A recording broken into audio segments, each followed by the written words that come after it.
You could thank me now. Thank me later. Yeah, I know What up, YouTubers? This is your boy M. Carter back with another segment.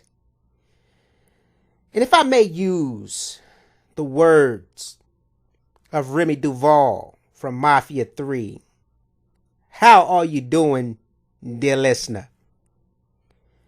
For this segment, I want to take a little trip. Now, I'm going to move away from my normal blog about WWE, pro wrestling, sports entertainment. And we're going to take a little trip. And we're going to head 1,800 nautical miles north, 6,443 cubic feet west, and 112 centimeters south. And these coordinates will lead us to a well-known sport called MMA, mixed martial arts, specifically the UFC. And dear listener, I want to speak about something quite dear to my heart. Now, I forewarn you, you may and most likely will disagree with me. And that's fine. That's fine, dear listener. But I beg you to lend me your ear and hear me out. And maybe, just maybe, by the end of this segment, you just might agree with me. You just might agree with me. So, dear listener, I want to ask you a question. Can I pose this question to you? And maybe you can answer it by the end of this blog. And I want to ask you this question. Did Amanda Nunes destroy the UFC in 47 seconds? Think about it. Did Amanda Nunes destroy the UFC in 47 seconds? That's it. Let's talk about it. So let's begin with UFC 208. Holly Holm versus Germaine de Randamie. I think we all can agree that this was a subpar event. I think we all can agree that Dana White and the management team, the newly formed management team of the UFC, basically packaged a McDonald's hamburger and sold it to us for the price of steak. Now we clearly can see that this UFC 208 card was not a worthy card to be a pay-per-view. And not only a pay-per-view, but to be held in the mecca of sports entertainment, New York City, at the Barclays Center in Brooklyn, New York. For UFC's second appearance in the great city of New York, this is what you bring them.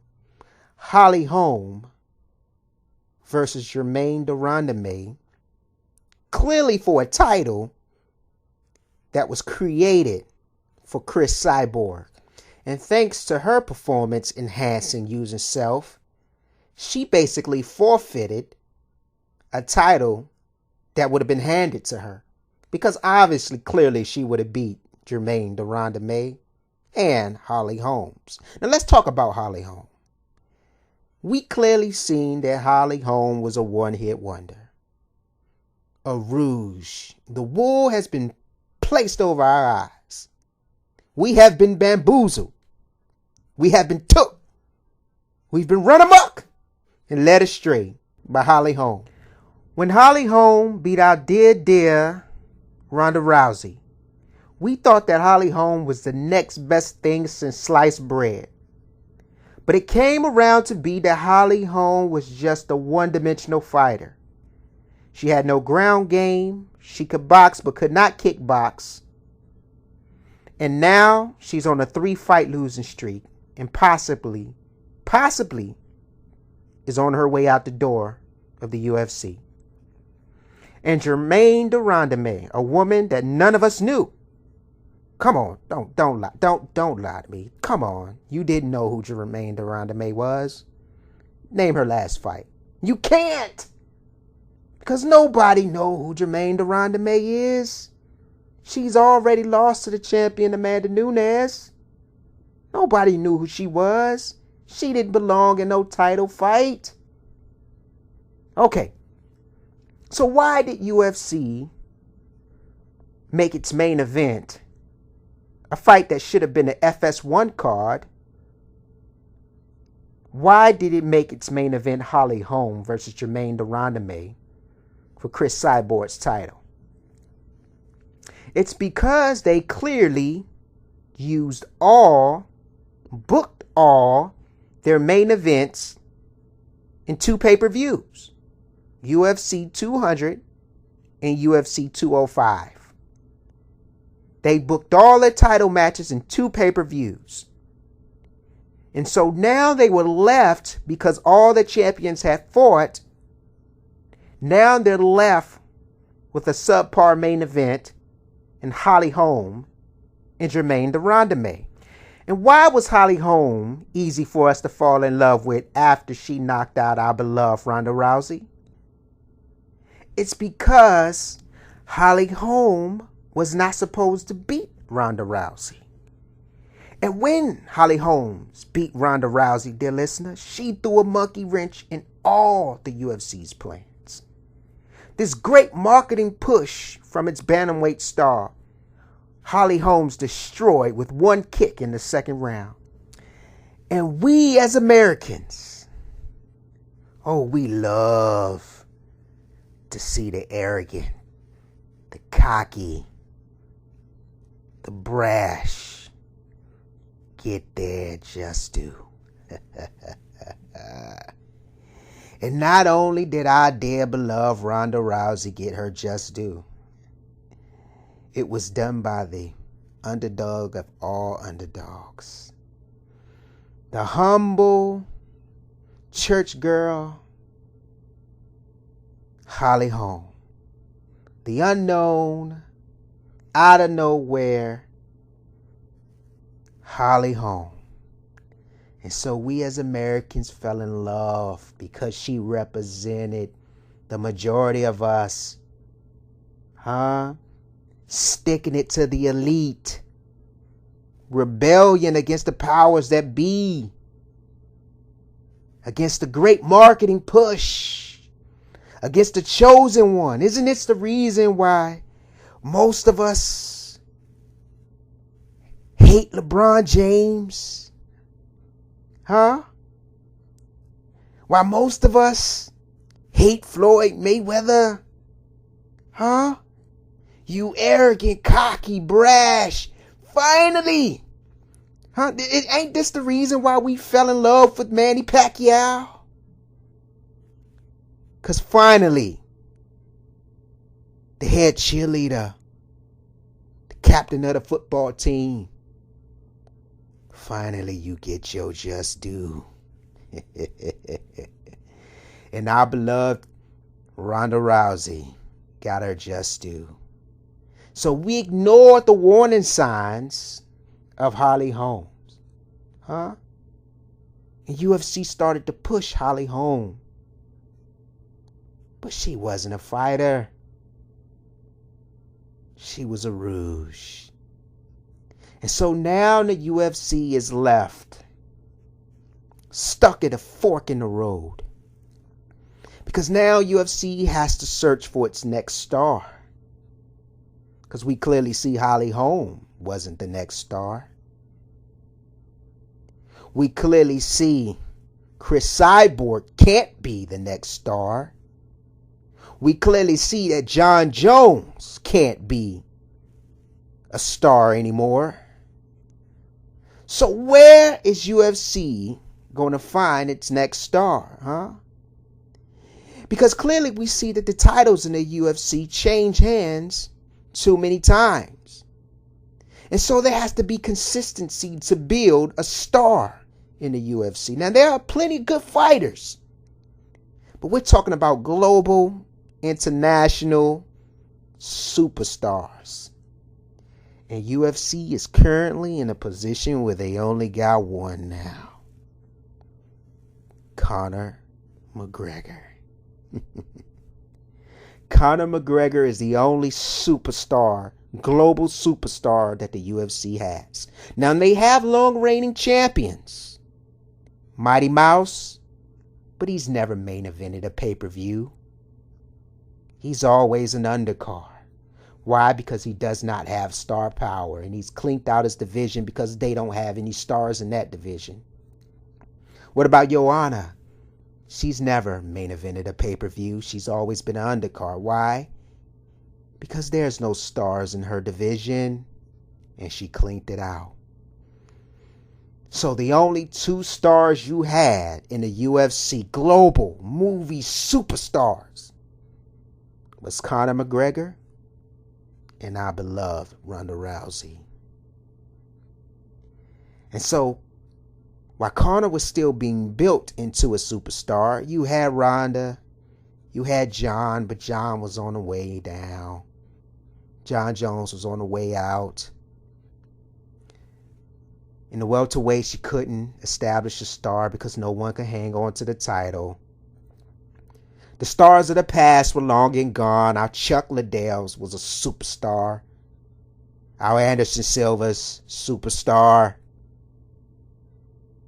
Long gone. Our Randy Couture's, BJ Penn's. Long gone.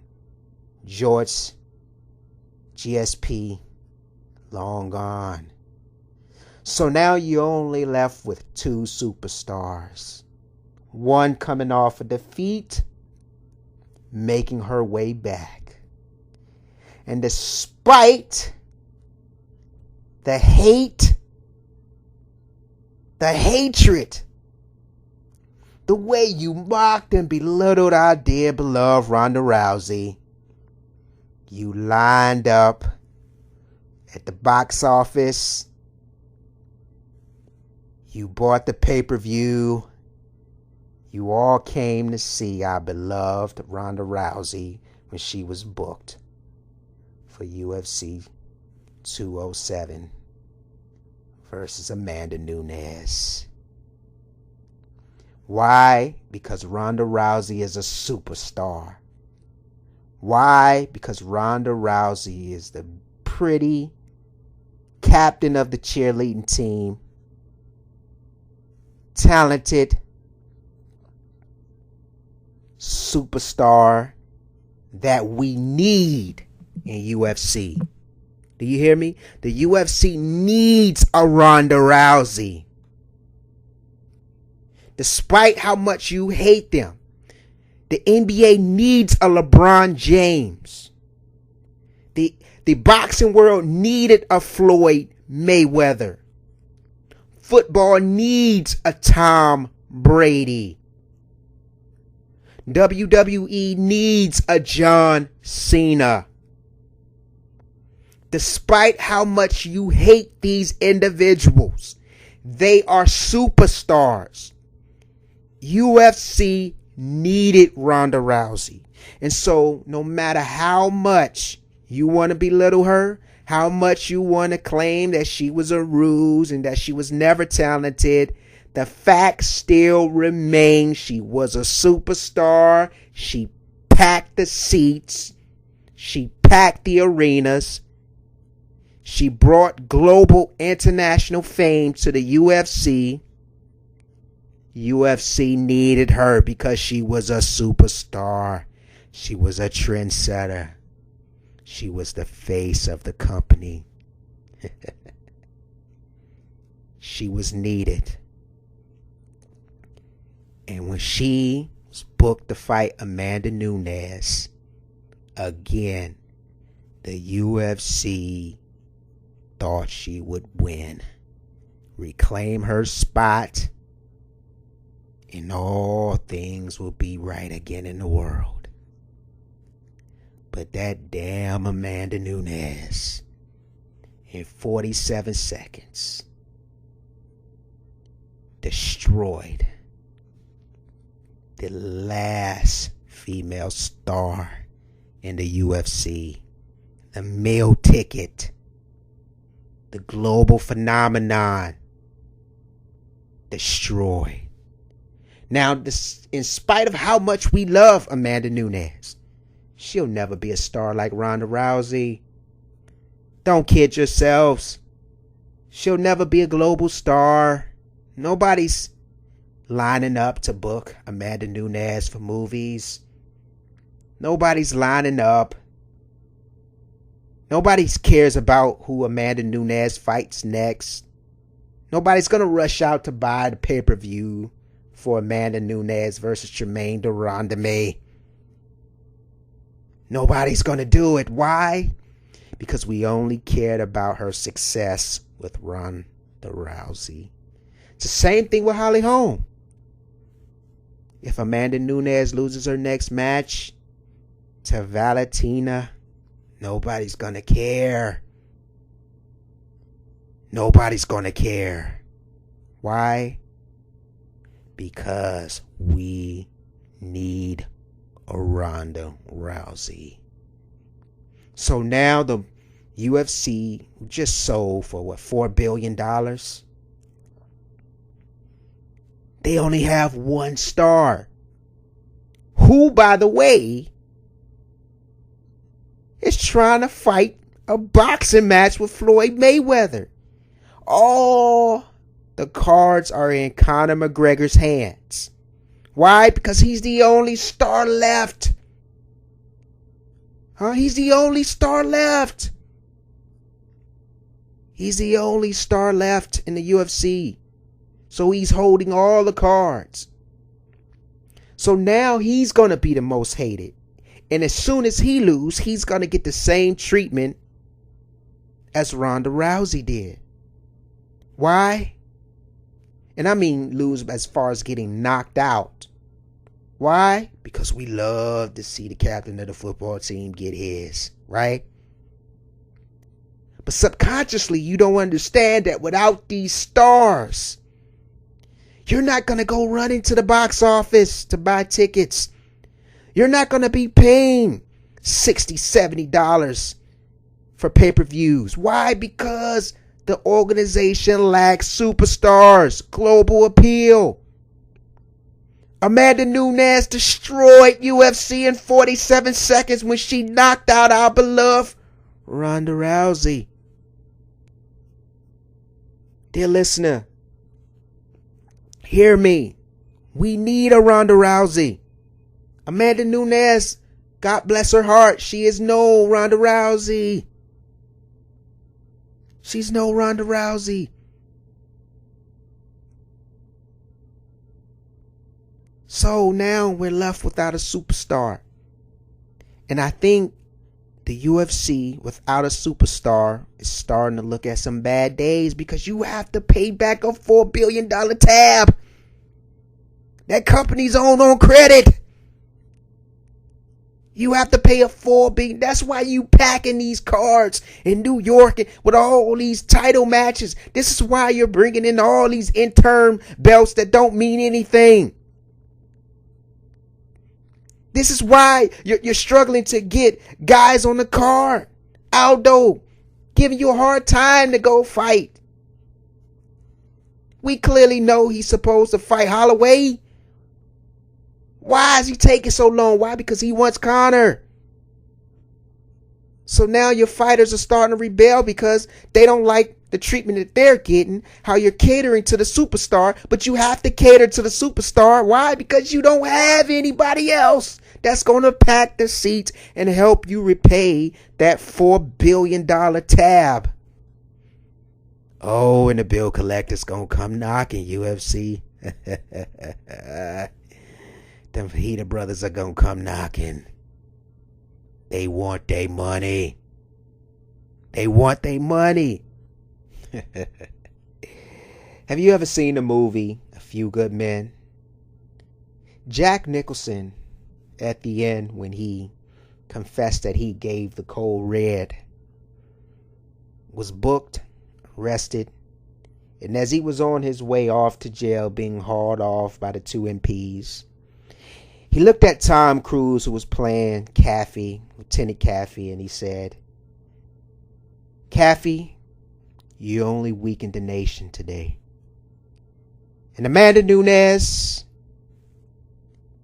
in 47 seconds, you only weakened the organization. Because now UFC's at a fork in the road. They need stars.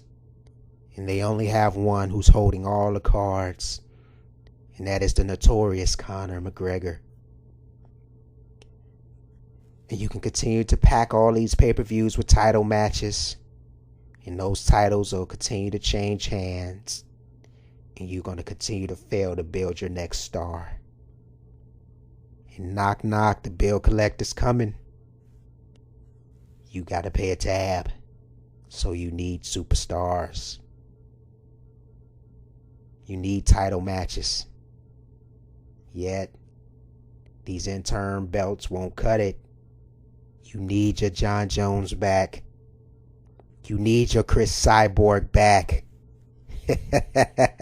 You need your Nate and Nick Diaz's back. You need your GSP back. You need your Spider Anderson Silva back. Unfortunately, he ain't the same Spider no more. You need superstars. And you only got one. UFC, you got some explaining to do. Amanda Nunes, round of applause. I hope you're happy, Amanda. I hope you're happy. Because thanks to you, the UFC might be on its final victory tour. Once again, this is your boy M. Carter with another segment. I thank you for lending me your ear, dear listener. I hope that you would subscribe to the channel. I also hope that you would comment below. Give me your feedback. I appreciate you listening. This is your boy M. Carter. I'm out. Peace.